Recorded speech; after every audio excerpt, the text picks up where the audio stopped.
Welcome to a full breakdown on the real estate stack method explained correctly. So there's two completely different answers keep showing up when people search the real estate stack method and capital stacking. One's built for $100 million institutional deals, and real investors and business owners are actually using to fund their own deals with none of their own cash. This document separates the two, then shows exactly how the version that applies to you actually works. So let's get fair up it. Two answers, one search term. So people keep searching the real estate stack method and capital stacking and getting two completely different answers mixed together. One is institutional, built for $100 million deals, and the other is what real investors and business owners are actually using to fund their deals with none of their own cash. So the confusion is understandable. Both concepts share the same vocabulary, but they operate in entirely different worlds, serve entirely different purposes, and require entirely different tools. Understanding which version applies to your situation is the first step to using it correctly. So the institutional version, this is built for large commercial real estate deals, multifamily, strip malls, and involves tranches of capital layered by risk and return, relevant if you're underwriting a major commercial transaction as part of a syndication and things like that. So the investor version, where we operate, is built for individual investors and business owners, layers personal and business financing tools together in the right sequence to fund deals with $0 down. So what a capital stack actually means institutionally, this is going to be the main answer you get. If you search capital stack, most of what comes up is institutional version, senior debt, mezzanine debt, preferred equity, and common equity layered on top of each other by risk and return. That is real, and it matters if you're underwriting a large commercial deal, but it is not what most individual investors are actually asking about when they search this term. So this layered structure is how big commercial real estate deals get financed. Each layer carries a different risk profile and a different expected return. Senior debt sits at the bottom, safest, lowest yield. Common equity sits at the top, which is the most exposed, highest upside, and the whole structure depends on each layer being correctly sized and sequenced before the next one is added. However, the version that actually applies to you. So what people actually mean when they search this term and what is showing up as a growing search trend right now is layering personal and business financing tools together instead of one big institutional structure. So not tranches of institutional capital, but multiple sources stacked together, sequenced correctly to fund a deal with none of your own cash. And the sequence is super crucial here, because if you get it in the wrong order, applications will mess each of the approvals up. Now, rapid unsecured term loans go into 0% credit cards, then into lines of credit like HELOCs and business lines of credit, stacked together in the right order to fund a deal.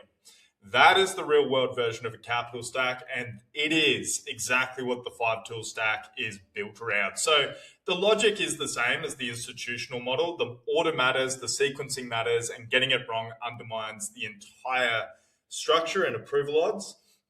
How does it all work? So there's multiple sources, several financing tools combined, each serving a specific role in an overall funding structure.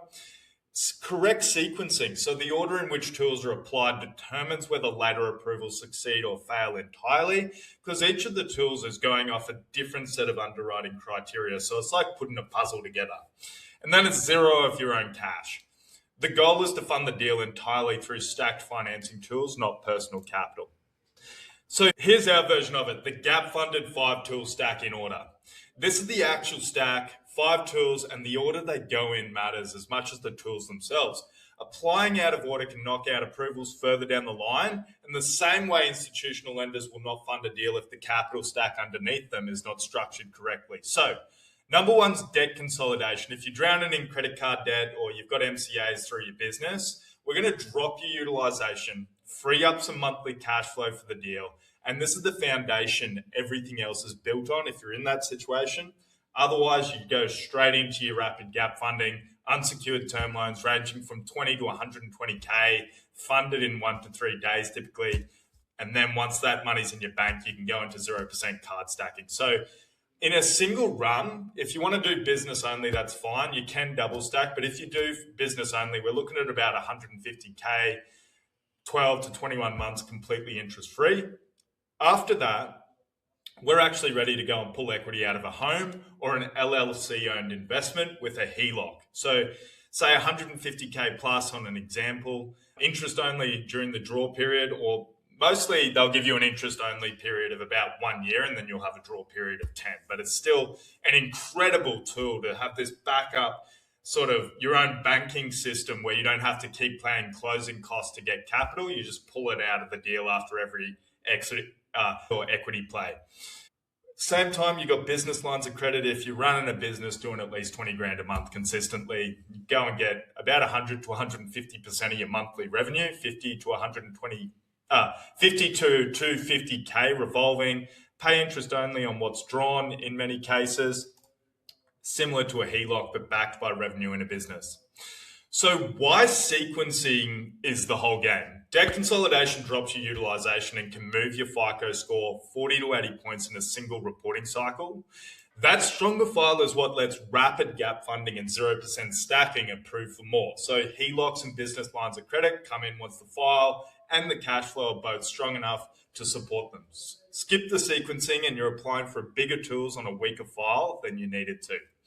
Fix your utilization first, then let your score move, then stack the unsecured tools, then bring in the HELOC or business line once everything underneath is solid.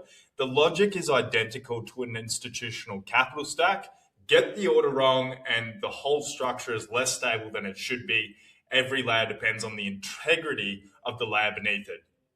So with the debt consolidation, just to reiterate, you're fixing utilization, which is the biggest lever you can pull on your FICO score to make it jump 40 to 80 points, get you over that 700 FICO score mark for max approvals and terms.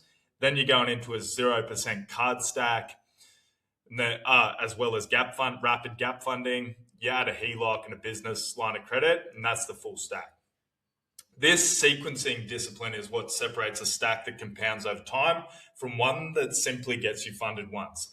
Each step strengthens the foundation for the next, creating a file that improves with every cycle rather than staying flat. Now, it is worth noting, a lot of these are expanding with the strength of your profile. So after each flip, after each burr exit, every 3 to 4 months, you can go and apply for larger limits with these cards, larger limits with the HELOC if your equity in your home's gone up.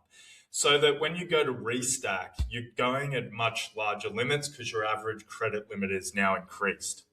Every tool will be mapped in sequence against your actual situations. So you can see exactly what's available to you and in what order to access it. We'll map every tool in sequence against real numbers. Worst case, you walk away with a game plan and actually the next steps to position yourself to get started. So apply gap funded /apply gap funded.